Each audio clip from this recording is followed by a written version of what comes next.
Hello, ladies, gents, and everybody in between. This is Wolfy or Jilly, whichever you prefer to call me.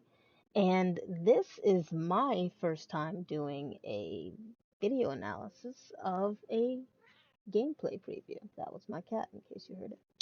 And I've never done this before. I'm giving it a shot. And if it goes well, if people like it, I will do it again. But let's go see what's in store.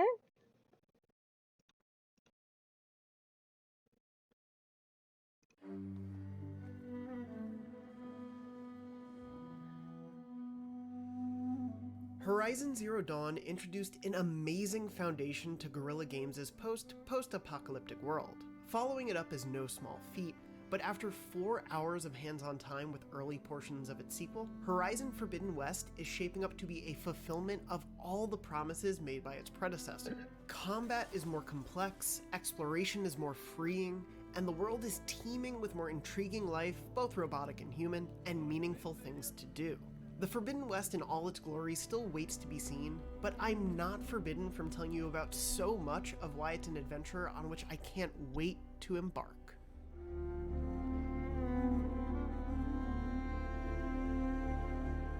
My time with Forbidden West didn't start exactly where Aloy's journey begins in the sequel, but rather a little into her quest to find new answers and maybe save humanity along the way. Okay, first of all, let's just talk about the fact that look how freaking My time with Forbidden West didn't beautiful start exactly. this game is. Like, I can't get over how freaking pretty it is. Like, even in just some of the trailers that we saw, like this one, this was like in the very first trailer, and to look at, like, look how pretty this game is. And this is captured on PS5. So it's like, I can only imagine with, with the various TVs and such that people have, that it's gonna look incredible no matter where you're playing it at. And I honestly just I cannot wait for it. Like I really liked that we got to see Aloy like in different biomes as she was going through in this gameplay preview. And like I'm feeling like look at the details of the snow on her suit. Like first of all, how is this dude outside in the snow without anything covering him here? It's killing me. But look how beautiful Aloy looks. Can I just gush for a second? Look how beautiful my girl is. Like they went in. Homegirl is just living her best life out here. And I am here for it. Like, look, first of all, look at the smirk. Oh, I can't look at the smirk. You're gonna see a lot of me gushing over Aloy. Like, if you watch my my streams, you will. I gush when it comes to Aloy. Like, she's just so beautiful. She's a beautiful character. She's hilarious when she's in sassy mode. Like you can't, nothing beats sassy Aloy. She's the best. That's the best version of Aloy. And just, I really hope that we get more of that in the next game, which it kind of feels like we will, because I think most most people at Gorilla know that we love that about her. But it was also cool getting to see, like, really get to see the first settlement. Like, look how cool this place looks. I'm guessing that the spot on the right, well, my right, is like a merchant for weaponry. And I'm wondering if we will have merchants like we did in the first game that, you know, you don't always sell the same type of parts and stuff too. Like there were some specialty type vendors that you had to sell specific like parts and stuff like that to get the items that they were selling. Like I'm hoping that they're gonna keep that they're gonna keep giving us that variety, and that it gives you more reason to go out into the world, right? And it gives you more reasons to like probably hunt down more of the machines and learn more about the machines and the intricates in that piece. So like for me, crafting is one of my favorite things in any video game. I love crafting, especially in RPGs. It's just to me that's a lot of the cream of the crop when it comes to RPGs. So when they do it right in games, I'm all for it. I did like the upgrading system that they had in Horizons like Zero Dawn. And as far as we've seen in this trailer, let me see if I can find it. Ah, here it is. They're gonna keep going with the crafting, and it looks like they detailed it a little bit more as far as when it comes to upgrading your weaponry and stuff like that. First of all, this is pretty. Look how awesome this bow looks. I'm into it, and that's called the hunter bow. I'm into it, very into it. But I like that it gives you on the side. It gives you some details about it on, and I'm guessing that's details on what that particular upgrade is unlocking for you. I'm guessing. I mean, best guess. And I just love to see that she has a bow and a sling. First of all, the slings were my favorite weapons in Horizon Zero Dawn. I kid you not, like if ever I have the choice, I would pick the sling 1,000 times over. It's always for me. It was always the one that gave me the best experience. It's the one that helped me get through the game a lot more. And I'm hoping that they make the slings, if not just as, but more satisfying. And you will see cats come through here every now and then. I hope it's just as satisfying. I'm looking forward to it. And I thought I saw a part where she was using a weapon. First of all, it's my boo boo right here. Hold up.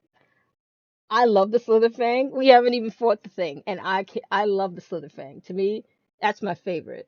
I can't wait to fight this thing. And the fact that this game has an arena, what? Oh yeah, I'm here for it.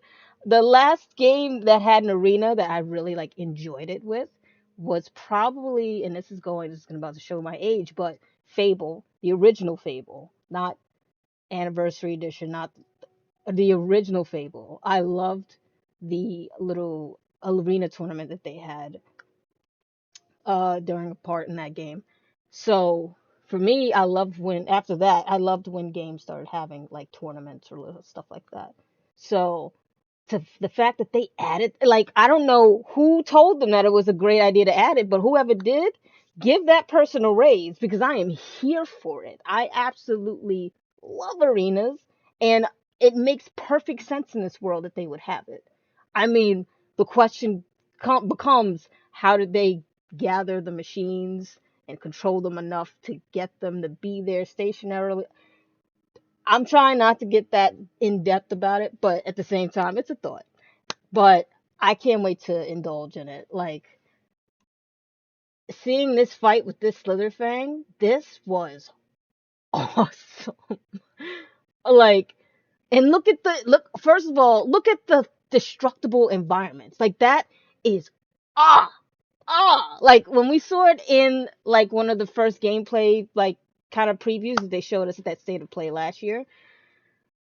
I was teething at the mouth over the tremor tusk breaking down the wall. And I mean, that was only a little bit, but I didn't think, maybe some things, every few things will be destructible. But to see that this is like this little, I'm going to guess it's like a little bridge or something like that, got totally destroyed by the Slitherfang was awesome. Like I want to see. I hope that we get to see like more destructible environments that are like noteworthy enough that we can be amazed by it and all that. But like, look how awesome this arena is. Like, huh, that shit is cool as hell.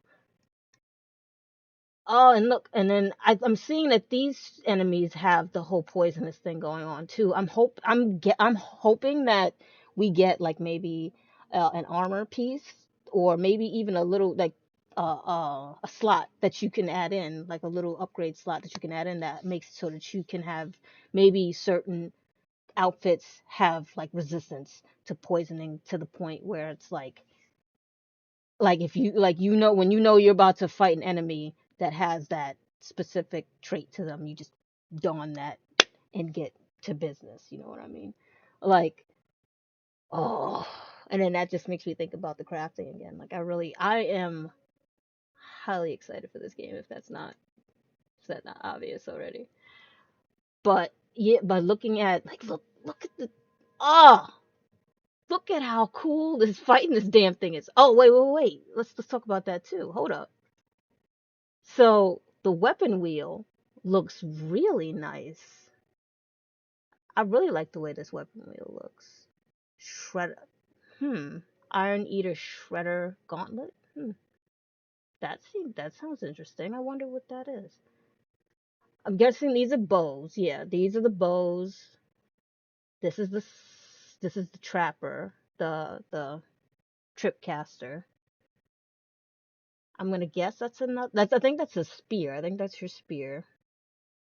I think these were these called rattlers or something like that. I can't remember off the top of my head. It's been a while since I really looked at the names of weapons that were weapons that I was using all the time on Horizon, and I was predominantly using the sling and the rope caster, the trip caster, and the bows.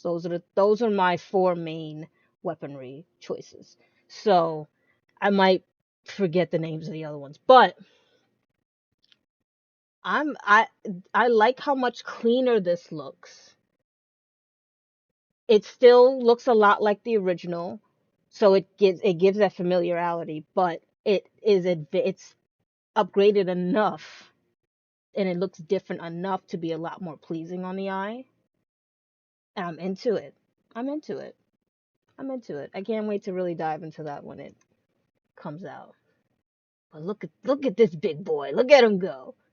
I can literally just sit here and just gush about this freaking Slither Fang. Like this thing is just so cool. It's so cool. Oh, it looks like that weapon, the Gauntlet, is a projectile weapon?